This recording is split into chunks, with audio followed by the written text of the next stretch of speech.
Sat on the board of Berkshire Hathaway for what, about 10 years? A little less, yeah. A little less than 10 years. We've been talking to shareholders just about what they've learned from Warren Buffett. What have you learned from Warren about business? Well, I've learned a massive amount because I've gotten to talk to Warren about how he thinks about businesses, pricing, competition, what the value of stability is. So the whole way I approach my schedule, the way I think about business opportunity. Your schedule, he still uses a little handwritten booklet. Hey, but he has a good schedule. He keeps his time free. It is a good example for people of only doing those things that are absolutely critical. Warren, what have you learned from Bill? I learned a lot. I started learning on July 5th, 1991, and I haven't stopped. He was not very eager to join me, but his mother put in a word or two for me, and he came, and about 10 hours later they pried us out of this bedroom where we were hiding, talking, and we've been talking ever since.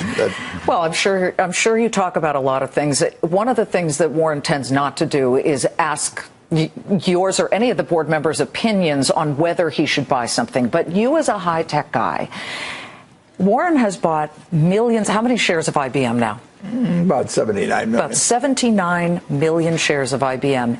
If he had asked you whether he should buy IBM stock, Bill, what would you have said?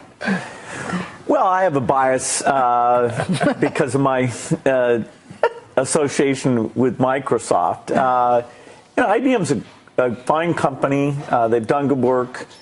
They were a huge innovator back in the 1960s and 70s. But now, Bill, would you buy that stock? No, but I have a bias in that case, so it'll be fascinating to watch how this works. Yeah, and incidentally, we can't buy Microsoft. I mean, because people would assume if something happened the next day, they would assume Bill had told me or something. So Microsoft is one of the few stocks that's just totally off limits. But it looked awfully attractive to me, actually, at various times. Apple is the largest company in the world. Can Microsoft catch up?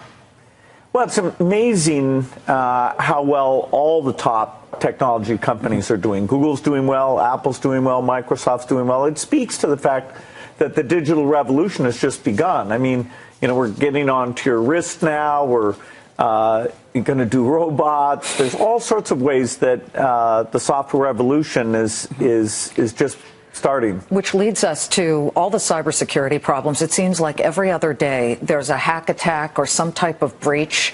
Do you feel that we have what it takes in this country, Bill, to protect ourselves from all these hack attacks?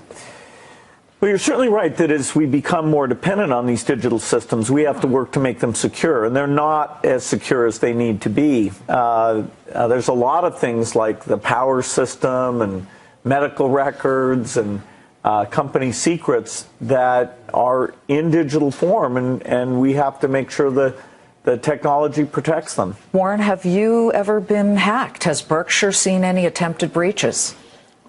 Well, not that I know of. Except Dairy Queen was that actually happened with our franchisees, but there was some information obtained maybe a year ago on that, but it's out there all the time. I mean, we've got insurance companies, we've got railroads, utilities.